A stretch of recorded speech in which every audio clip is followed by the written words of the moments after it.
কারণ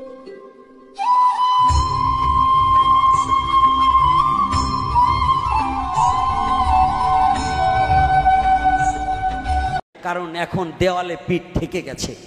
বাংলাদেশের এই সিগাল কুকুরের জ্বালায় এখন আর চলাফেরা করতে খুব কষ্ট। এই শাকেরনগর কালীবাড়িতে একটা সংগঠন ছেলেরা যুব সমাজ চেয়েছিল ওখানে দান বাক্স বসাবে, এজন্য ওখানকার কমিটি বসাতে দেয়নি এবং তাদেরকে হুমকি দিয়েছে এই সীমানার মধ্যে যেন কোনো দান বাক্স না বসে। এরকম কমিটি যেখানে থাকবে 1 টাকা এদেরকে দেওয়া যাবে না, কারণ যারা নিজের জাতির স্বার্থে নয়, প্রত্যেকটা প্রায় জায়গার কমিটি আজকাল নিজেদের স্বার্থে কাজ করছে, অর্থ চুরি করে। মন্দিরের এত অর্থ হয়, মন্দিরগুলো স্বর্ণ দিয়ে বাঁধানো যেত, এই অর্থগুলো কোথায় যায়? যায় কোথায়? তাহলে এরা জাতির স্বার্থে যদি কোনো বৈষ্ণব, যদি কোনো ব্রাহ্মণ, যদি কোনো কমিটি, যদি কোনো মন্দির কমিটি, যদি কোনো এই যে মেলার কমিটি যদি জাতির স্বার্থে এগোতে না আসে, ওই সমস্ত জায়গার যাওয়ার চেয়ে আমি মনে করি পায়খানায় বসে 2 ঘন্টা পায়খানা করাটাও শ্রেয়, ওই সমস্ত জায়গায় পবিত্র নয়। কারণ যে নিজের জাতির জন্য কিছু করতে পারবে না তো মানুষই নয়। জাতীয় চেতনা যাদের মধ্যে কাজ করে না, সে কি কখনো মানুষ হতে পারে? তুই মূর্তি করে পূজা করতেছিস আর জ্যান্ত মূর্তিকে কষ্ট দিচ্ছিস। তুই ল্যাংটা কালী পুজো করতেছিস ওখানে বসে মূর্তি করে, ঠিক আছে, এটা ধর্মীয়, হ্যাঁ ঠিক আছে। মা প্রত্যেক দিন ল্যাংটা হয় নাই, একবার হয়েছে, সে যে কোনো কারণে হোক। আবার যদি বলি জগৎ জননী এত প্রসব হয়, একটা বাচ্চা প্রসব করতে সময় তাই তার কাপড় থাকে না শরীরে, আর সে অহর্নিশি জগৎ জননী সন্তান প্রসব করে, সে না পড়লেও কোনো কিছু আসে যায় না। তবু একটা কথা বলছি যুক্তিতে, কি বলছি তাই শুনুন। যে আমরা মূর্তি করে পূজা করছি, আপনি কি একটিবার ভেবে দেখেছেন যে মূর্তি চলতে পারছে না, সেই মূর্তিটাকে আপনি পূজা করছেন? আর আমার মেয়ে, আমার মা, আমার সন্তান আজ ধর্ষিত হচ্ছে, আমার মেয়ে লাঞ্ছিত হচ্ছে, প্রিজেন্ট করছে, তার প্রতিবাদী হচ্ছি না, অসহায়ের পাশে দাঁড়াচ্ছি না, মন্দিরে যে মা করে বড় ভোগ লাগাচ্ছি, 100 মণ চালের খিচুড়ি দিচ্ছি, ওই খিচুড়ি কুকুরের খাবার ছাড়া কোনো মানবের খাবার হতে পারে না। অর্থাৎ যে খিচুড়ি রান্না করে ভোগ লাগাচ্ছি কিন্তু জ্যান্ত মানুষকে অবজ্ঞা করছি, এটা কখনো প্রসাদ হতে পারে না। হতে পারে? কথা বলেন না কেন? হতে পারে? 100 মণ চাউলের খিচুড়ি রান্নার চেয়ে যদি একটা মায়ের লজ্জা নিবারণ করা যায়, ওই 100 মণের চেয়ে আমি ওই একটা মা, এইটাই সবচেয়ে শ্রেষ্ঠ ধর্ম। আগে নিজের জাতীয়তা রক্ষা করো। ভুলে গেছো তুমি? দুঃশাসনের দল যখন দ্রৌপদীর বস্ত্র হরণ করেছিল, সেদিন একমাত্র গোবিন্দ নিজে তার বস্ত্র দিয়ে দ্রৌপদীকে লজ্জা নিবারণ করেছিল না? করেনি? আর তুমি সেই ধর্মে জন্মগ্রহণ করে পশুর মতো ব্যবহার করছো, সেই সনাতনে জন্মগ্রহণ করে তোমার দ্বারা নারী নির্যাতন হবে, তোমার দ্বারা নারী ধর্ষিত হবে, তোমার দ্বারা নারীর অসম্মান হবে। তুমি কেমন মানুষ? তুমি তো পশুর চেয়ে জানোয়ার। ধর্ম করছো, ধর্ম করছো, চুলদাড়ি মালা তিলক পড়লে ধর্ম হয়ে গেল না? এগুলোই ধর্ম যদি তোমার জাতির জন্য কিছু না করতে পারো। আর্য মহর্ষিরা নিজের স্বজাতির জন্য জীবন বলিদান করেছে, তুমি ভুলে গেছো আর্য মহর্ষিদের কথা, আমাদের পিতৃপুরুষের কথা ভুলে গেছো? হ্যাঁ সনাতনী জাতি, এগুলিকে পরিত্যাগ করে আসুন। যাদের পা চেটেছেন তারা আপনার পাশে দাঁড়াবার কেউ নাই। আজকে দেখুন বাংলাদেশের প্রধানমন্ত্রী, সে তার বংশাবলী নিয়ে সরেছে, এই বাংলাদেশে তার বংশাবলী নিয়ে সে চলে গেছে। আপনারা যতই লাফাইয়েছেন, আপনাদের একজনকে নিয়েছে? জনগণের খোঁজ নেওয়ার কোনো নেতা আছে এখন? কত জনগণ লাঞ্ছিত বঞ্চিত হচ্ছে, কত জনগণ রাস্তায় পড়ে মার খাচ্ছে। আজকে নেতারা কোথায় গেছে? নেতারা ঠিকই তাকে একবারই ভাঙছে, ওরকম 10টা তারা গড়ার মতো অর্থ আছে। আপনার কি আছে? তাহলে আমরা কোনো নেতার চামচামি করব না, আমরা সনাতনকে যে ভালোবাসবে আমরা তাদের হয়ে কাজ করব, না হলে না। আমার জাতিকে যে বাঁচার অনুপ্রেরণা দেবে, আমার জাতির লজ্জা যে নিবারণ করবে, আমার অন্নের অভাব যার আছে তার মুখে যে অন্ন তুলে দেবে, আমি তাকে শ্রদ্ধা করি, তাকে ভালোবাসি, আমি সেই দলের অনুসারী। না হলে আমি কোনো দলকে সাপোর্ট করি না। রাগ হচ্ছে নাকি? রাগ হচ্ছে নাকি? মনে থাকবে না তো? আবার আইসে একখান সিঁদুরে কৌটা দিলেই যেন আবার ভুলে যান না। আজকাল হিন্দু পাড়া যাইয়া হিন্দু বিটি খুঁজে কি কায়দা করে ভোট কিনা দেশে চোরার বেটা চোরারা একখানা সিঁদুর নিয়ে যাইয়ে কয়, বৌদি এই সিঁদুর দিছি, এইটাই তো তোমাদের কাছে তোমাদের ধর্মের দাবি। উনি একেবারে খাইছে, সিঁদুর দেশে 10 টাকা হইলে একটা সিঁদুরে কৌটে পাওয়া যায়। আর যদি এই সিলটা মারতে ভুল করো তাহলে সারা জীবন পস্তাতে হয়। কি আমি পর পুরুষের হাতের দেওয়া সিঁদুর নেবো কেন? আমার স্বামী সীতায় সিঁদুর দেশে সেইটা মুছি ফেলে টিপ পড়তে পারো, আর ওই আর পর পুরুষ এসে সিঁদুর দেবে সেইটা গ্রহণ করে। ওরে সতী রে, এই সতীগুলো পিটাইয়ে বাড়িতে নামাতে হয়। রাগ করছেন নাকি? ও মা, আপনাকে বলছি না, ওই রকম যারা করে ওই কটারে আপনারা ভালো। কি বাবা সাবধান। কি এরকম করে কি না বলুন? আমার নিজে চোখে দেখা সিঁদুর নিয়ে যেয়ে ওই দিচ্ছে, তা আমি পরপুরুষের হাতে সিঁদুর নেবো কেন? কি রাইট আছে? হ্যাঁ, তাহলে এগুলো নেবো কেন? এগুলো নেওয়া বন্ধ করবেন। কোনো জায়গায় সামনে ইলেকশন হোক, যা হোক, এই ইউনিয়ন পর্যায়ে ইলেকশন হোক আর রাজার ভোট হোক, ওই কোনো দেওয়া থাকা কিচ্ছু খাবেন না। আপনার নিঃস্বাধীন। ওই চেয়ারম্যানরা বলতে পারবেন আপনার কাছে 1 টাকা খাইনি, আপনার কাছে আমি টাকা না। আর ওই 1 কাপ চা খাইছেন তো আপনার মাথা বিক্রি হয়ে গেছে। এই বেচাবেচি বন্ধ করুন। আমার ধর্মকে যে ভালোবাসবে সে কোন দল কোন পার্টি করে ওটা আমি দেখবো না, কিন্তু আমার ধর্ম সম্বন্ধে যে বিকৃত আলোচনা করবে, আমার জাতিকে যে নিঃস্ব করার চেষ্টা করবে, সে যত বড় নেতা হোক তাকে আমি মানি না। নাকি? রাধে রাধে। সে যত বড় নেতা হোক আমি তাকে শ্রদ্ধা করব, যার দ্বারা আমার সমাজের ক্ষতি হবে, আমার জাতির ক্ষতি হবে, মনুষ্য জাতির ক্ষতি হবে, এটাকে আমরা মানি না। এজন্য আমি অনুরোধ করব, আপনাদের এই অঞ্চলে আপনারা খুব ভালো আছেন, সবই ভালো আছেন, কিন্তু আমি বলতে চাই আমরা সনাতনকে যে ভালোবাসবে আমরা তার, না হলে আমরা কাউকে চিনি না, প্রয়োজন বোধে ভোট দেব না। মনে থাকবে? মনে থাকবে? কোনো টাকায় বিক্রি হওয়া যাবে না। রাধে রাধে। আমি কিন্তু ক্যানভাসার করতে আসিনি, তারপরেও আজকে বলছি কেন জানেন? কারণ এখন দেওয়ালে পিঠ থেকে গেছে। বাংলাদেশের এই শিগাল কুকুরের জ্বালায় এখন আর চলাফেরা করতে খুব কষ্ট হয়। তাই আশা রাখি। আর একটা কথা বলে যাচ্ছি, আপনারা এই বেঈমানগুলোকে চিনে রাখবেন। বেঈমানগুলো চিনা কি? জ্যৈষ্ঠী মাসে ধান উঠবে, যে সমস্ত গুরু গোসাইরা এই বস্তা ধরিয়ে ধান কালেকশন করার আসবে, এরা কয়দিন জাতির জন্য পথে নেমেছে। যদি জাতির জন্য সে কাজ না করে, আজকে শিষ্য করবে রাশি রাশি, এই রাশি রাশি শিষ্য করে বস্তা ভরিয়ে 200 মণ 300 মণ ধান নিয়ে গোলা ভরিয়ে থবে, আরামে খাবে, আর আপনি লাথি খাবেন। এখন আসবে না, একটু বিবেচনা করবেন। এই সাধারণ একটু গন্ডগোলে যে গুরু আপনার জন্য আপনার খোঁজ খবর নিচ্ছে না, ও যে জম যাতনার সময় আপনার পাশে দাঁড়াবে, এর কোনো বিশ্বাস আছে? এই আছে? তাহলে এগুলো হলো জাতীয় বেঈমান। ওরা ভয়তে চুপ করে থাকবে, বস্তা নিয়ে ঠিক ধান উঠলে যাবে। এগুলো দান দেওয়া বন্ধ করবেন। এই দান দেবার পারবেন না, কারণ ওরা তো নিজের জাতিকে চেনে না, ওরা নিজের উদর চেনে, খালি জাত গোষ্ঠী পেট ভরার জন্য কালেকশন করে বেড়াবে। এই কালেকশন বন্ধ। কথাটা রাগ করবেন না। কি কষ্ট পাচ্ছেন নাকি বাবারা? আর এর ভিতরে যদি কালেকশন করে গুসাই 2 সাইডে থাকে, সেইটারও বলছি বস্তা বন্ধ করি। পরের টাইমে গোলা ভরবা, আর পরের যে সময় বিপদ আসবে কাছে যাবা না, এটা হবে না। এটা সনাতন থেকে উৎক্ষেপ করতে হবে। এই যুব সমাজ, কি মনে থাকবে তো? যারা জাতির জন্য কিছু করতে পারবে না, তাকে 10 পয়সা দেওয়া যাবে না। তাদের 10 পয়সা না, কারণ ওরা স্বার্থপরতা, বেঈমান। এই বেঈমানদের জন্য সনাতন ধর্ম নয়। সনাতন ধর্ম কাপুরুষের জন্য নয়, সনাতন ধর্ম বীর পুরুষের জন্য। সনাতনী কখনো বিড়ালের বাচ্চার মতো চলবে না, সনাতনী চলবে সিংহের শাবকের মতো, হুঙ্কার দিয়ে চলতে হবে। পারবে তো? রাধে রাধে। ভয় আছে নাকি? আমি কি রাজনীতি করছি? কোন দলের নিন্দা মন্দ করিনি। পণ্ডিত একটা কয়, হা কিলে ছুটোই দেবো, আর পণ্ডিত এইগুলো নিয়ে হলো বিপদ বাবা, বুঝবেন না। যাক, পরে বলছি।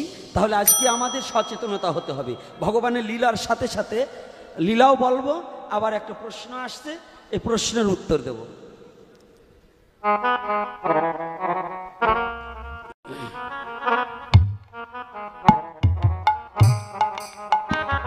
আস্তে দাঁড়াও। কালো তিলকের মাহাত্ম্য কি? কালো তিলকের কোনো মাহাত্ম্য নেই। এটা হচ্ছে ব্রজ রস, গিরি গোবর্ধন পর্বত ব্রজ রসকে এই দুটো মিক্সড করে তিলক ধারণ করা হয়। সাদা তিলক যে খারাপ তাও নয়, কালো তিলক পড়লেই যে আমি একেবারে নাচতে নাচতে স্বর্গে যাব তাও নয়। আগে চরিত্র পরিবর্তন করতে হবে। সাদা কালো পরে দেখেন, আগে চরিত্র পরিবর্তন করেন। কি রাগ করছেন নাকি? ও কালো তিলক পড়ছে ও যে একেবারে ব্রজবাসী হয়ে গেছে না, ও সাদা তিলক পড়ছে একেবারে গৌরাঙ্গ মহাপ্রভুর আপনজন হয়ে গেছে তা না। আগে মিথ্যা কথা ছাড়ো, কপটতা ছাড়ো, পরের যেন ক্ষতি না করো, যেন নিজের স্বজাতি চিন্তাটা করো এবং মানুষকে ভালোবাসো। পৃথিবীর কোনো হিন্দু মুসলমান বৌদ্ধ খ্রিস্টান কোনো মানুষকে ঘৃণা করার নয়, প্রত্যেকটা মানুষকেই তোমরা ভালোবাসতে শেখো। তিলকও পড়লাম, পরের ওই জমির আইল কুবাবার যে 1 বিঘা বাড়াই নিলাম কুবাইয়ে, ওরে সাধুরে, আছে কি না?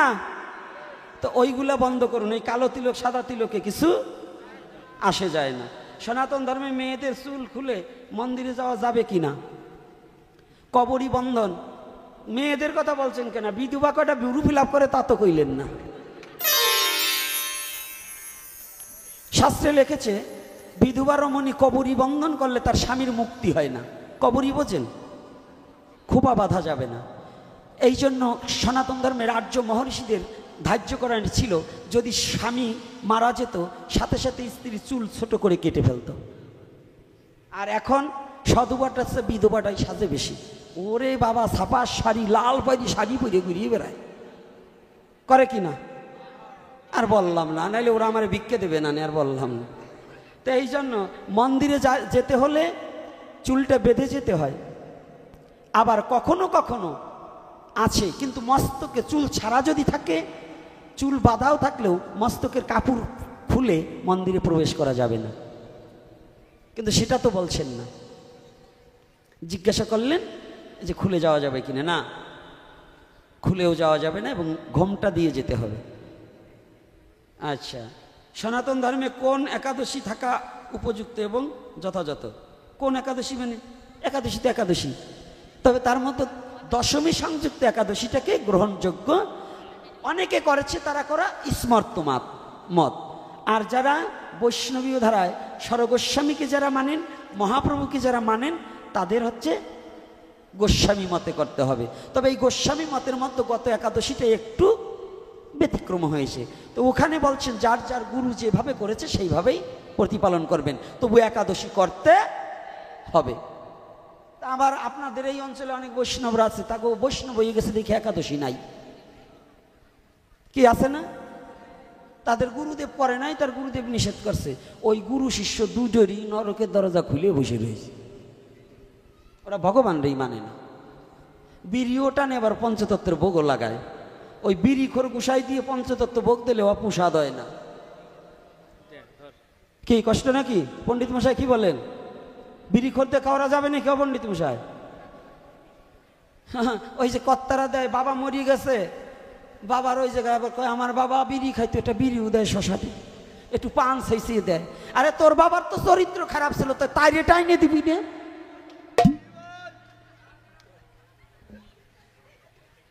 এগুলো একটা হারামজাদাগিরি। অর্থাৎ বাবা যখন মারা যায় তখন স্বর্গীয় লাগান হয়। কি স্বর্গীয় লাগান হয় কি না? তা স্বর্গীয় ব্যক্তি স্বর্গে কি পান বিড়ি খায় নাকি? মাছের মাথা দেখায় না?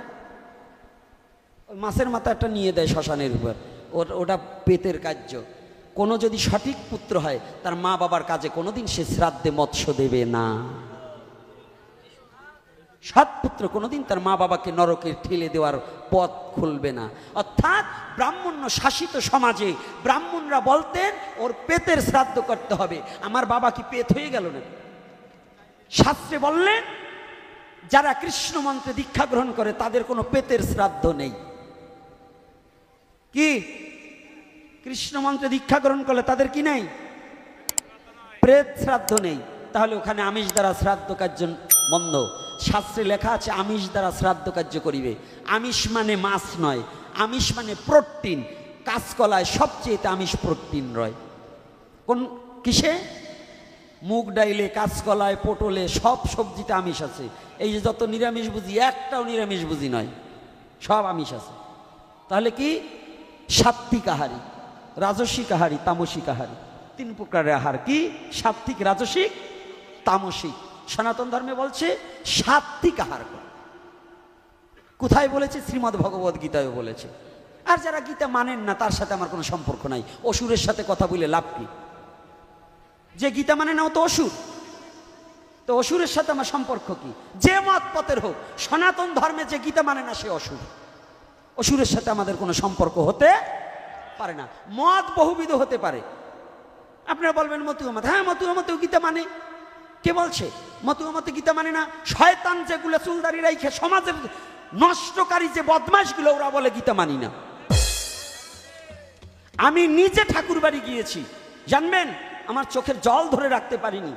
কে বলছে তারা বৈষ্ণবকে শ্রদ্ধা করে না? যদি কোনো বৈষ্ণব বলে ও ভণ্ড বৈষ্ণব। আমি নিজে ঠাকুর বাড়ি গিয়েছি।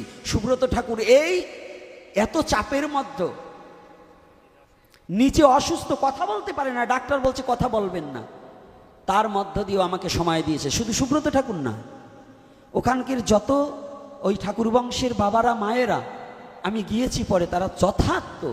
কই আমার সাথে তো তারা দ্বন্দ্ব করলেন না। তারা কত সম্মান, প্রসাদ, ছোটো মা, মেজো মা এবং ওখানকার মতুয়া বাবারা যারা ভলান্টিয়ার ছিল, তারা যেভাবে প্রোটেকশন দিয়ে আমাকে ঠাকুরবাড়ি ঘুরে দর্শন করিয়েছে, আমি এর চেয়ে আর কি চাবো? কই কে বলছে মতুয়াদের মধ্যে হিংসা?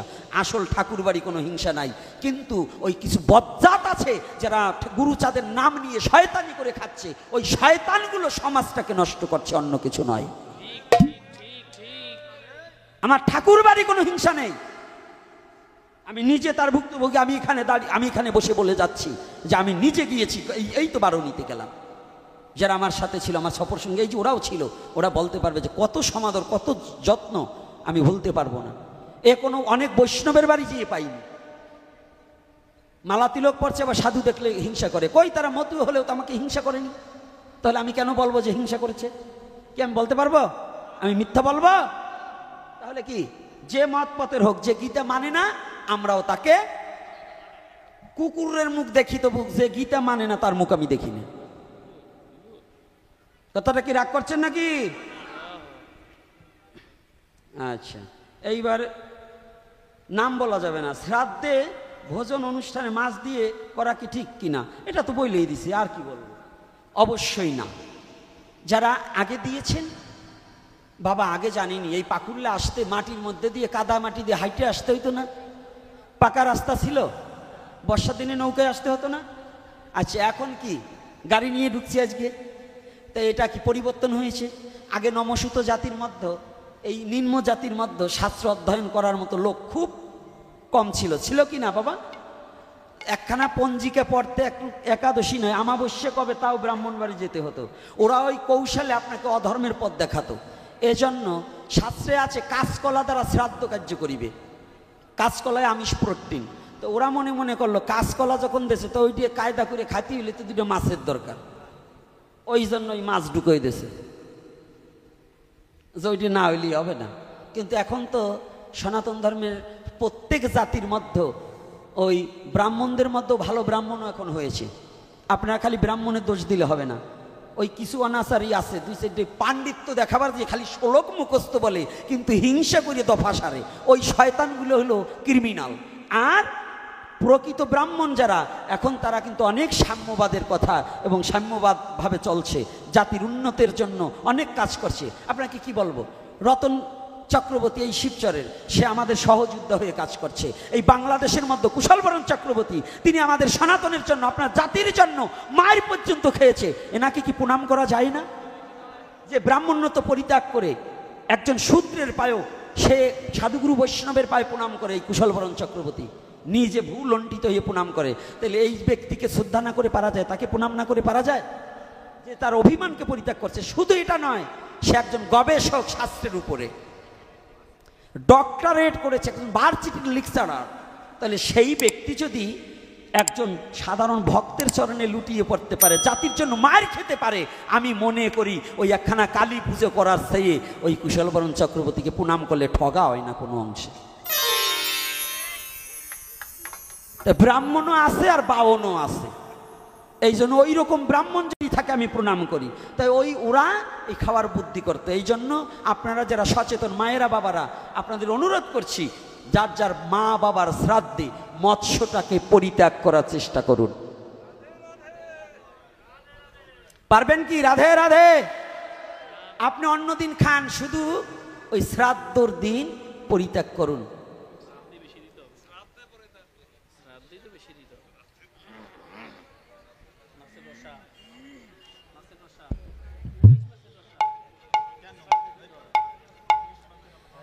আস্তে প্রশ্ন করছে পাঁচখানা, এত প্রশ্ন করলে উত্তর চলে না। আপনি পাঁচখানা প্রশ্নের দান করলে পরে এমন একটা তত্ত্ব দিয়েছেন, কঠিন, খুব ভালো কথা বলেছে। যে বাবা দিয়েছেন ইনি একজন ভজনশীলা কি না তা আমি জানি না, তবে উনি শাস্ত্র অধ্যয়ন করেন এটা আমি জানি। ব্রজপ্রেম কৃষ্ণ ব্যতিরিক অন্য নাহি দিতে জানে। ব্রজপ্রেম কি? প্রেম কি? এটা প্রেম কখনো দেখানো যায় না, এটা ভজনের দ্বারা অনুভূতির জগতে মেনে নিতে হয়। এটা কি? প্রেম হচ্ছে যেখানে চাওয়া পাওয়া থাকে না, যে বস্তুতে অন্যের প্রতি কোনো আকাঙ্ক্ষা থাকে না, শুধু তাকেই ভালোবাসার পিপাসা নিবৃত্ত নিয়ে জীবন যৌবন দেহ মন এই চারি বস্তু দান করে সে ভিন্ন অন্য কিছু জানে না, এটার নামই প্রেম। এটার নামই প্রেম। আর কাম কি? আত্ম ইন্দ্রিয় প্রীতিবাঞ্ছা তাহে কহি কাম, কৃষ্ণ ইন্দ্রিয় প্রীতিবাঞ্ছা ধরে প্রেম ও নাম। তাহলে প্রথম কথার এখানেই শেষ। এইবার যাই আর এক প্রশ্নের দেশ। এই প্রেম দাপরেই দিতে পারতেন, দিলেন না কেন? না, এখানে আপনি বোঝেন, এখানে একটু দিতে পারতেন, দিলেন না কেন, এটা দুটো প্রশ্ন হয়ে যায়। এই প্রশ্নবাদক প্রশ্ন করা যাবে না। কেন প্রশ্নবাদক প্রশ্ন করা যাবে না? এটা ভগবানের ব্যাপার, তিনি দেন নাই কেন? এখন তার কথা আসতে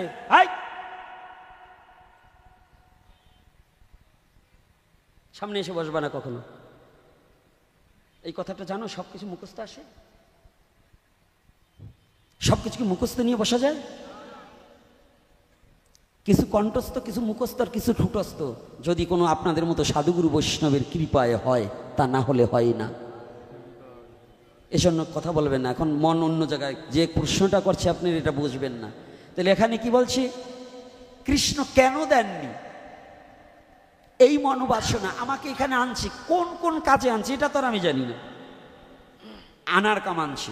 তাহলে এখানে একটু উপলব্ধি করার বিষয় আছে। কি? তিনি দিতে পারতেন না তা না, কেন দেয়নি? অর্থাৎ এখানে ব্রজপ্রেম, ব্রজ গোপী ভিন্ন, কখনো ওই ব্রজপ্রেমকে অনুভূতির জগতে নেওয়া যায় না। নিত্য সিদ্ধ কৃষ্ণ প্রেম কবু সাধ্য নয়। ব্রজের সাধনাই কলির যুগের জীবের জন্য কখনোই সম্ভব নয়। তবে আবার বললেন, হ্যাঁ হবে কি? শ্রবণাদি শুদ্ধ চিত্তে করয়ে উদয়। আমি বলছি এটা চৈতন্য চরিতামৃতের উক্তি। নিত্য সিদ্ধ কৃষ্ণ প্রেম কবু সাধ্য নয়, শ্রবণাদি শুদ্ধ চিত্তে করয়ে উদয়। তাহলে শ্রবণ কি?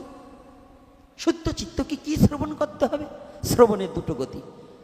বাহ্য জ্ঞান হারিয়ে একমাত্র কৃষ্ণ নামামৃত সুধা শ্রবণের দ্বারা যখন 10 ইন্দ্রিয় বহিরঙ্গ শক্তি পরিত্যাগ হয়ে অন্তর্মুখী হয়ে মনকে দ্বারা একাদশ ইন্দ্রিয় কৃষ্ণ সেবায় লেগে যায়,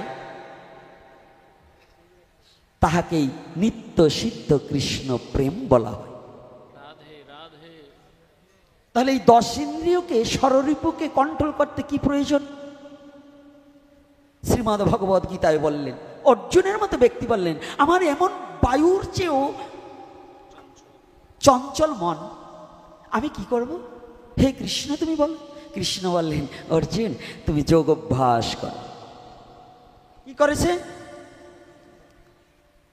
কি করেছে? যোগ অভ্যাস। যোগ করে কি করে? আজকাল যুব সমাজ যোগ মানে কি 1 আর 1 2 ও 7 নয়, এ যোগ আলাদা যোগ। এ যোগ কি? পরমাত্মা জীবাত্মার মিলনকে যোগ বলা হয়। এ যোগ কি? গুরু আর শিষ্য মিলনকে যোগ বলা হয়। এ যোগ কি? ভক্ত আর ভগবানের মিলনকে যোগ বলা হয়। রাধে রাধে।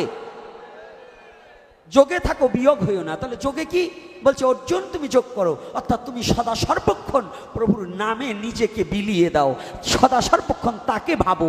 যদি তাকে ভাবে, কাকে ভাববে? ভগবানকে আর গুরুকে ভাবো। যখন এই দুজনকে ভাববে, তখন তোমার বাহ্যিক জগতের ভাবনা সব পরিত্যাগ হয়ে যাবে। কি কথা কষ্ট হচ্ছে না তো? কষ্ট হচ্ছে? এই তত্ত্ব আলোচনা করবার চাই না। কারণ কি জানেন? যার দাঁত না গজাইছে সে কলই ভাজা খাইলে পায়খানা হবে। অর্থাৎ আমার পাঠে যুব সমাজ বেশি, হাতে গোনা কতিপয় কিছু বয়স্ক লোক, আর কিছু কিছু কথা আছে ওই যুবকদের কাছে এগুলো বলা যাবে না, ওরা বিকৃত করে নেবে। যেমন ওরা এখনই বলে কৃষ্ণ করলে লীলা, আমরা করলে কি বিলা। অর্থাৎ কৃষ্ণ এইটা করছে, ওইটা করছে, আমরা করলে দোষ। এরকম আছে না বদমাশগুলো? এ বদমাস, একটিবার জীবনে ভেবে দেখেছিস তোমার সে নারদ কোনো অংশে কম ছিল না?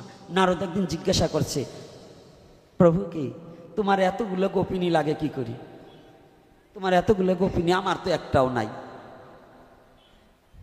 নারদকে বলছে, নারদ কি বাবা তোর দরকার? হ্যাঁ, তাই যা এই ব্রজের ঘরে ঘরে এই 1600 গোপিনী, না আরো বেশি হইতে পারে, তাই তুই যা, যে ঘরে আমি নাই সেই ঘরে তো তুই নিয়ে যাবি, কোনো বাধা নাই, যে কয়টা তুই নিতে পারিস। নারদ তো করতালি দেশে, আহা কায়দা। মানে শয়তানগুলোর যদি ওই দলের কথা হয় একটু খুশি হয় বেশি না? কি খালি খুশি হয় নাকি বলেন? নারদ তো একেবারে কায়দা মতো খুশি, ফুলিয়ে গেছে একবারে টেপা মাছের মতো। আজকে যে কয়টা সুন্দরী সব কয়টা আমার দলে নেব। নারদ তো বুঝতে পারে নাই যে আমাকে কে কি বলছে। নারদ যে ঘরের দরজায় যায়, যাইয়ে দেখে আমার কৃষ্ণ রসময়। একে একে সব ঘর ঘুরে আসছে, দেখে সব জায়গায় আমার কৃষ্ণ দয়াময়। নারদ এসে প্রণাম করে বলছে ডেকে, কৃষ্ণ এ কি লীলা? বলছে বাবা আমি বলছি না যে ঘরে আমি নাই সে ঘরে। কয় সম্ভব কি করে হয়? বাবা হয়। বলছে কেন, কি করে হয়? বলছে সবাই পরমাত্মা রূপে আমার অংশকলা সবার ভিতরে, সবাই যখন আমার নাম করিতে করিতে পরমাত্মাকে জাগায়, পরমাত্মা রূপে প্রত্যেকটা দেহ মন্দিরেও আমার বসতি রয়। তাহলে কৃষ্ণ ছাড়া কোনো দেহ চলতে পারে না। তাহলে এখানে নিত্য সিদ্ধ কৃষ্ণ প্রেম কবু সাধ্য নয়, শ্রবণাদি শুদ্ধ চিত্তে করাই উদয়। সেইটাকে এই কলির যুগে এসে শ্রীমান মহাপ্রভু নিজে ভক্তবেশ হয়ে এই মহাপ্রভুর লীলা যদি সারা জীবন আমার চলে যায়, অনন্তকাল বললেও শেষ হবে না। কারণ এই মহাপ্রভুর লীলাটার মধ্যে কিছু গুপ্ত রস লুকায়িত আছে। সেটা গুপ্ত রস কিভাবে লুকায়িত আছে আমি বলছি আপনাদের বাকে, দেখুন সুন্দর করে বুঝে নিতে হবে। এটা কি? কৃষ্ণ কিন্তু ভগবান ভক্ত হতে পারে নাই, এই জন্য বজ্র রস আস্বাদন তার নাই। রস তৈরি করেছে কিন্তু খেতে পারে নাই,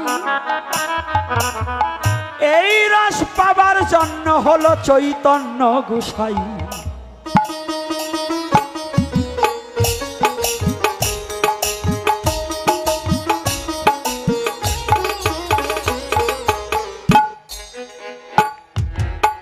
রাধা কৃষ্ণ প্রণয়া বিলাকৃতিনি আহল্লাদিনী শক্তি রশ্মা দেকাত্মা নাবপি রূপী দেহ ভেদাঙ্গতৌ তৌ চৈতন্য খং প্রকট মধুনয় তদদ্বয় চক্ষু মাপ্ত রাধা ভাবোদিতি সুবলিতং নৈমি কৃষ্ণ স্বরূপং। কৃষ্ণ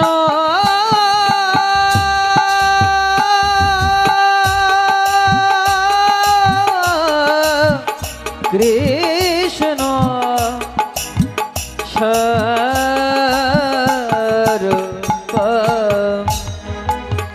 দাপরের যে রাধা গোবিন্দ লীলায় যে রস হয়, সেই রাধা ভাব অঙ্গীকার হয়ে দুই অঙ্গ এক অঙ্গ হয়।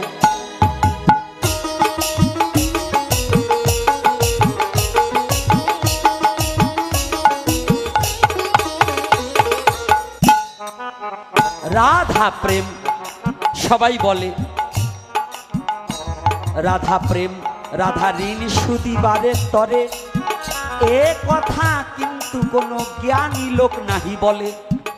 ভগবানের ঋণ নেই জানিয়া রাখিবে, রাধার অঙ্গটাও কিন্তু ভগবানের অঙ্গ থেকে সৃজন হয় বিশ্ব চরাচরে।